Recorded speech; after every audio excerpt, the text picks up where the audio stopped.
All right, you guys, I'm gonna go ahead and put the Zoom link in the comment section. I understand it's Thanksgiving. Happy Thanksgiving to everybody. I'm thankful for all you guys, all the viewers, all the supporters in the community. Thank you guys. For those who do have time to hop on the Zoom, let's go ahead and hop on. I'm telling you, today is going to be a great one. Today is going to be a great one. We're going to discuss a lot of gems today. So for those of you who can join right now, this will definitely be beneficial. We go ahead and send out these emails to everybody so we can get more attendees. YouTube link.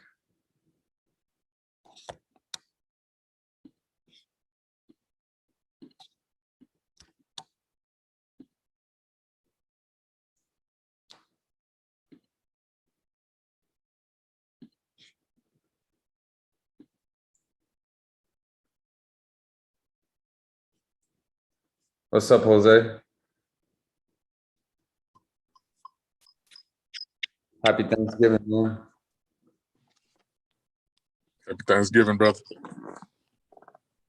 How's everything going on your end? It's been good, man. I was working yesterday too. You don't want to know what's crazy is the fact that sometimes like if I find like the lead or a person with the especially with their cell phone, it's like when I ask them for hello, can I speak with so and so, roll number, boop, and they click, and I'm like, I know they usually scared because of the situation of the house and all that stuff, but still, was like I don't know how to respond back to that. Should I call them back again, or just leave it? So when you call, you're saying, hello, may I speak with, and then their name, and then they hang up? And they said wrong number, hang up. Okay. And do you know if that is the wrong number, or do you think that's just something that they're possibly using as a tactic to hang up, and maybe they're getting a lot of these calls and they're sick of it? I think it's that. Okay. Because like especially I had one guy, his name was not to put his name up there, but it went to his voicemail and it was his name.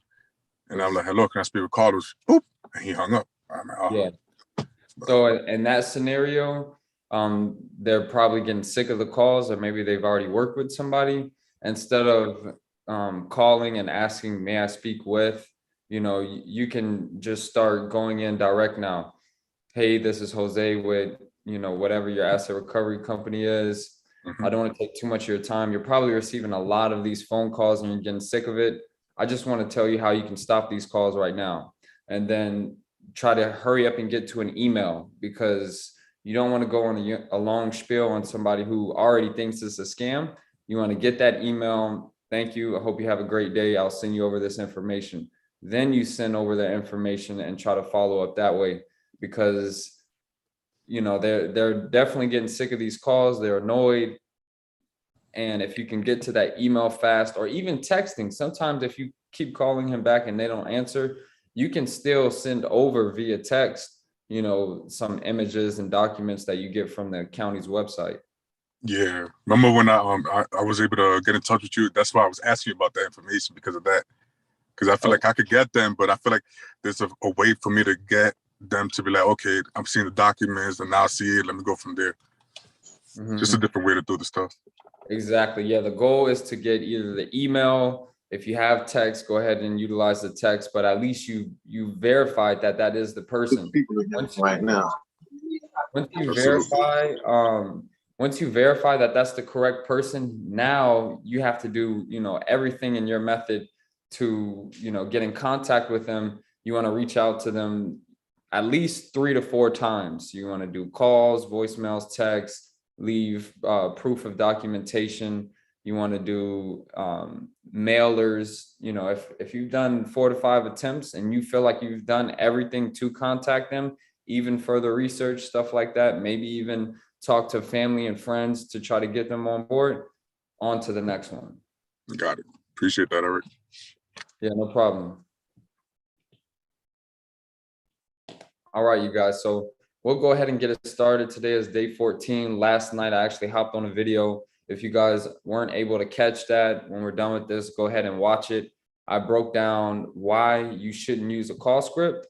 And just the quick points on that, I was saying that each call has 4 pillars. You have your introduction, where you're going to verify who that previous owner is, make sure that they are the correct person that you're looking for. You want to introduce yourself.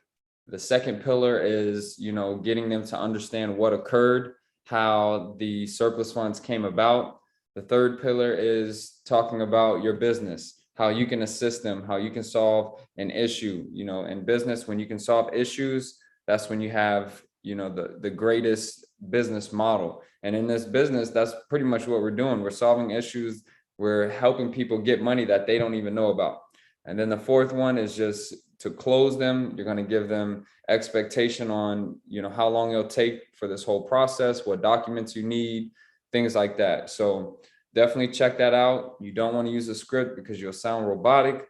You want to have some bullet points, and you want to get as knowledgeable as possible, because when you're knowledgeable, you're just going to have a regular conversation with somebody and you'll be an expert. You'll sound very knowledgeable, professional, and you'll see your deals start to rise.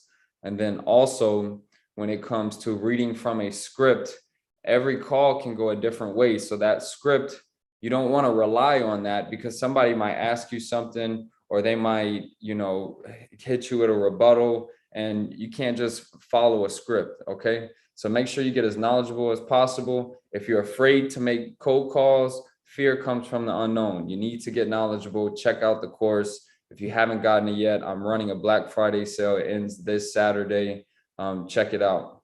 But the purpose of today's call, for starters, happy Thanksgiving, everybody. I'm thankful for the whole community, everybody who hops on these calls, everybody who has subscribed for my channel. I'm thankful for you guys. And with the holidays coming up, this could be an issue for some people. Okay. During Thanksgiving, Christmas, and New Year's, this definitely slows down the foreclosures on the county level. So you're going to see a reduction in the foreclosures every week. Maybe before you saw 10 to 12 foreclosures that occurred during the week. Now it might be 3, it might be 1. So with a less amount of foreclosures, this could be a lower amount of leads that you can attack. Now this is only new leads. Okay. So going into the holidays, what you want to do, if you're seeing a reduction in the amount of foreclosures, you want to start going after the old leads. There's plenty of old leads out there that you can contact. And what you can use to your advantage is the purpose of the calls and how this money can help people. So during the holidays, any type of money can assist somebody. It's like a Christmas gift, or, it's something that they can use going into the new year. It's just something that can be, you can use that to your advantage. You can use that on your call. Hey, I understand that, this is holidays. You probably have a lot planned with your family, but I just want to bring an opportunity for you to make some income that can help you out going into this year. There's actually some funds that are available to you. In my company, we reach out to individuals to assist them on filing these claims. Bringing somebody money going into the new year can be a huge blessing for them. So you guys can utilize the upcoming auctions and the previous auctions to your advantage during this holiday time. Now, of course, when you get somebody that does agree to work with you, when you file the claim, that is going to take a while, because now some counties will be closed for a while. They're not really reviewing documents. It's going to be prolonged. So you want to try to get them under contract now, so that going into the next year, they can get paid out on that. Does anybody have any questions on that? How long is the contract good for? Let's say you file a claim, you still waiting. How long is that contract good for? Well, it's going to stay active as long as you have that claim filed. So there's really no expiration. The only thing that will have an expiration would be that limited power of attorney. And you can reword the literature in that document. On the one in my course, it says 12 months. I haven't done a scenario that took longer than 12 months. It shouldn't take longer than that. But if you did need to alter your limited power of attorney, you can change the literature on that. But when you have somebody under contract and you're still pursuing that claim, that won't expire. It's still going to be there. Some cases possibly could take that long, but I haven't seen a scenario that took longer than 1 year. That's a good question, though. Does anybody have any questions?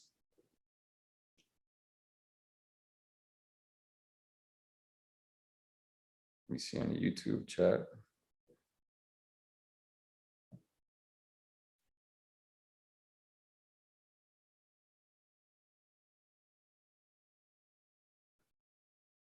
Check the chat.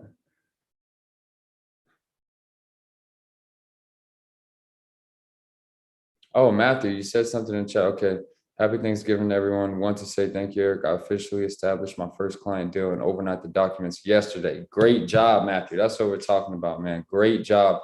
And we discussed this on the last call about how you stuck to the process. You got everything lined up.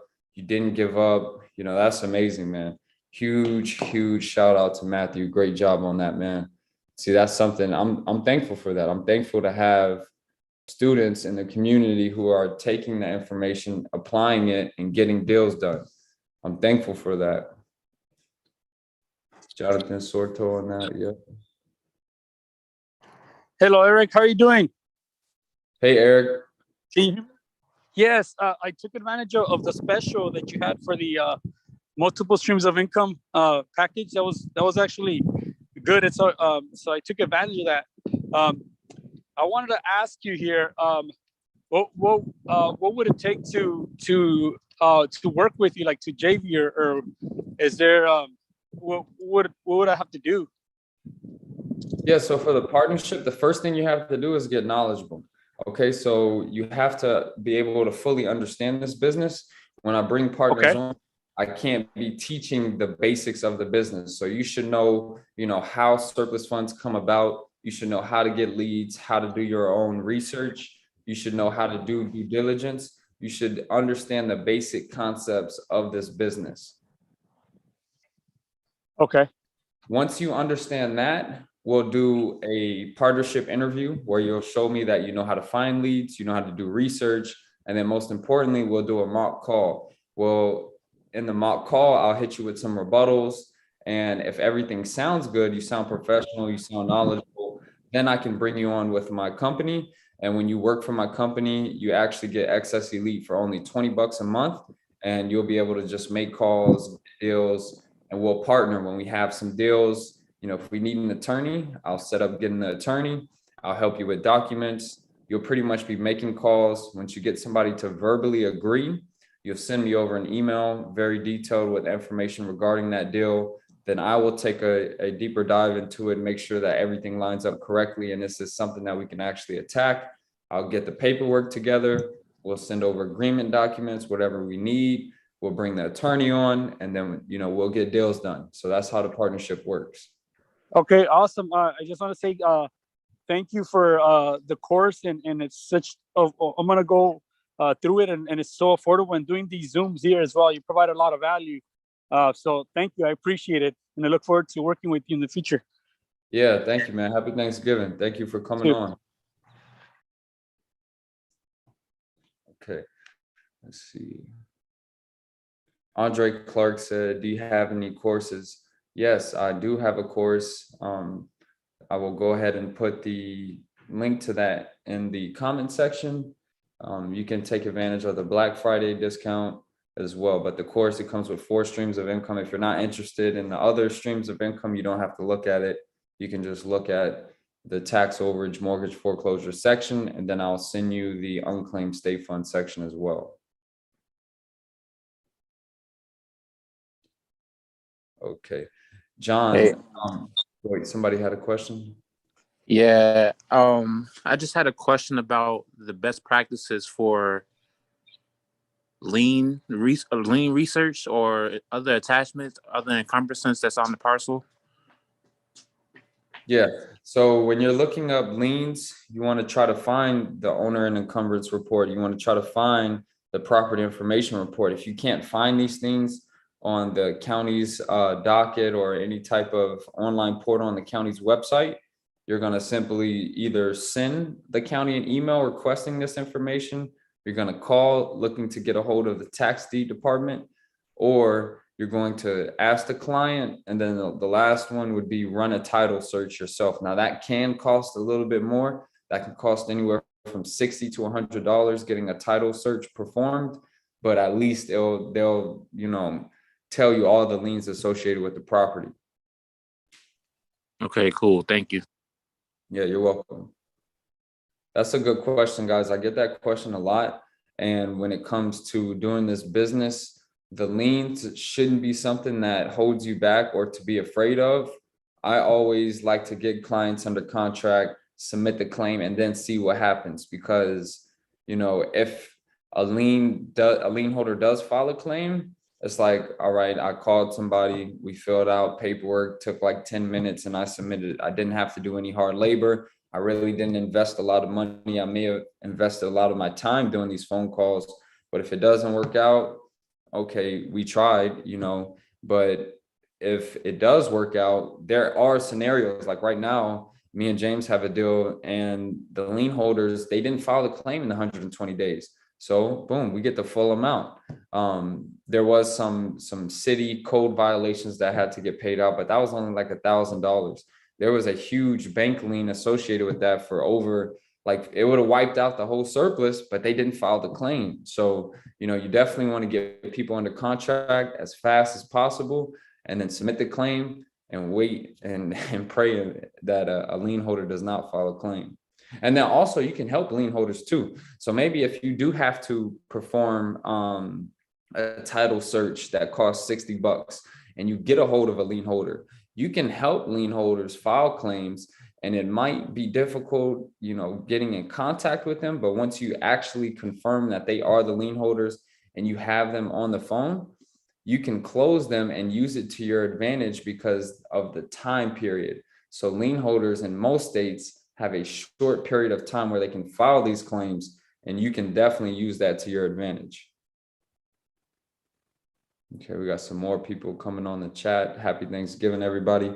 If anybody has any questions, please let's go ahead and ask them, because if we can't do any more questions or a mock call, I'll go ahead and end the chat. And then also, can we go ahead and get the likes up just a tad bit? If you haven't liked it, go ahead and hit the like button. Adrian, happy Thanksgiving. Yes, to you as well.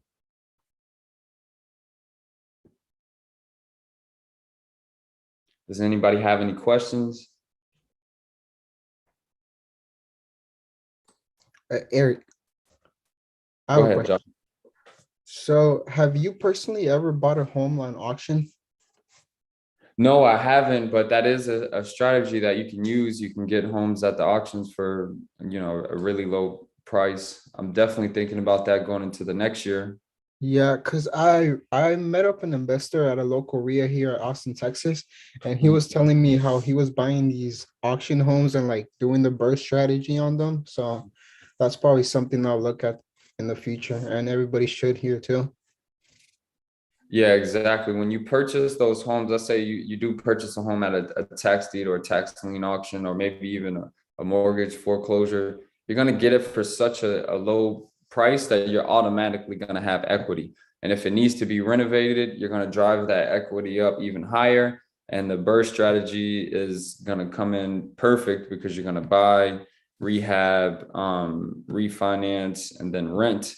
You're going to be able to do that easily by already getting in with a chunk of equity. You go ahead and renovate, you're going to get even more equity.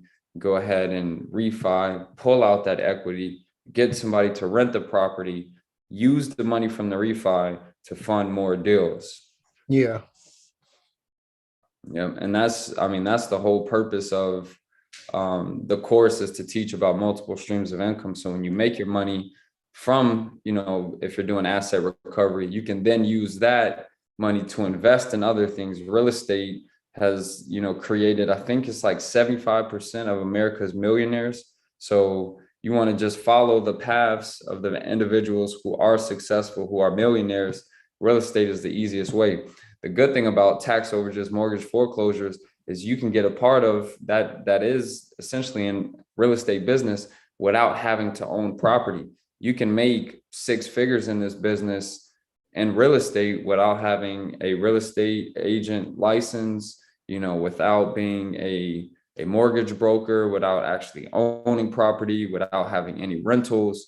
this is how you can get into real estate with little to no money. Okay, thanks. Yeah, no problem.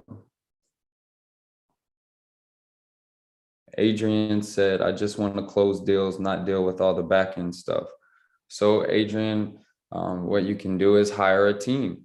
If you don't want to handle the paperwork to file claims, if you don't want to handle, going out there, finding attorneys, doing all the back end stuff, hire people to do it. A great way that you can hire people to do little stuff like that is hire some virtual assistants. You can either get a virtual assistant in the Philippines, $4 an hour, or you can hire an American virtual assistant for about $10 an hour. So depending on your budget, you can do that, or you can partner with somebody. Maybe you know somebody who's good at doing that, and you can have them handle the paperwork, handle the filing, and you make calls. When I do come out with the Facebook group after the end of our 30-day challenge, you guys will have an opportunity to network with each other. Maybe you can partner with somebody in the group and say, hey, I just like to close deals. Maybe we can work something out. We can split deals. I'll get somebody on board. Can you handle the rest? So that's my advice for you, Adrian. And anybody who also feels that way, where they just want to make calls. Eric, I have a question. Go ahead. Excuse me, because I just got on the call, I just sent your email. Is your 30-day challenge, is it about the asset? Is it about the assets or is it about the real estate? No, well, sometimes real estate comes about in it, but it's about the asset recovery. We talk about tax overages, mortgage foreclosures, unclaimed state funds. I answer any questions. If you watch the other calls, we typically have attorneys on the calls. We're going to end up having CPAs on the calls as well. We just answer all questions that anybody might have. Okay, all right. Do you have any questions? Have you been checking out the business? Are you new to it? No, I'm actually new to it. When I first got knowledge of you, I signed up, but I've been working these 16-hour days. So now that, I'm looking to free myself all the way up. So now I'm focusing on what you're teaching. Okay, awesome. Yeah, and then if you do have a job where you're committing 16 hours plus to, whenever you have time to get knowledgeable on this business, you can do so, fully understand it, and then hire a team so that you can outsource it. You can hire people to do the research, hire people to do phone calls because you're working, you don't have time to do that. That's definitely an option. And it's actually affordable. Most people think, like starting your own business, having a team of people can be expensive. It can be affordable. It can be very affordable.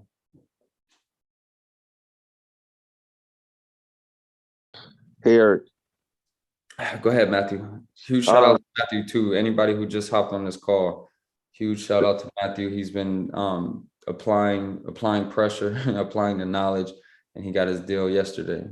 Thank you, man. I do appreciate it. I thank you to you. Honestly, can't do it without you. Quick question for you though. Dealing with creating a probate for the client. Is that a long process when you're dealing with the attorney?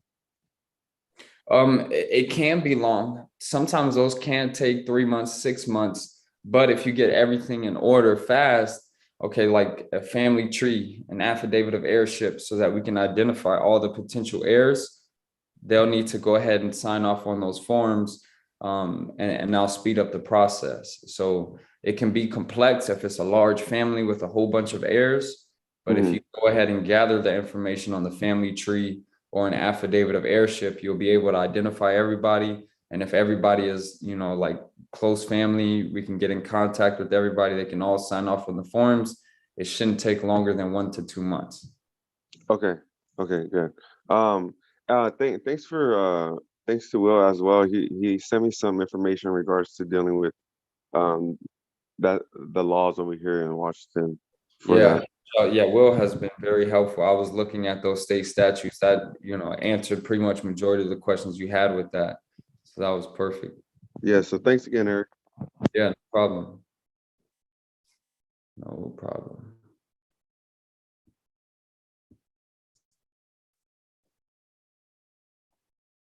Okay. Does anybody have any further questions, or does anybody want to do a mock call?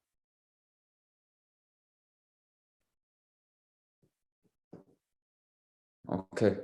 All right. Well, for those of you who just hopped on the call earlier, I was just discussing how going into the holidays can slow some people down, but you can actually use it to your advantage. You can contact, leads from old auctions, and then the new auctions that do occur. What you want to do is communicate with them and tell them how, getting them this money can be a huge blessing going into the new year. You do understand that this can be a time where people are going to be with their families, stuff like that. You don't want to deal with a lot of paperwork, phone calls, or anything like that, filing any type of legal things. You want to make this process as simple as possible. And that's what allowing your asset recovery business to handle that claim will do. We'll take care of everything for you. We don't charge any upfront fees. We actually handle all filing fees associated with the claim. We do this day in, day out. We love to assist you. So going into the New Year's, guys, you're going to see a reduction in the foreclosures, but do not get discouraged. Contact old leads and get deals done. That's going to be it for today. I hope everybody has a blessed Thanksgiving, and I appreciate everybody taking time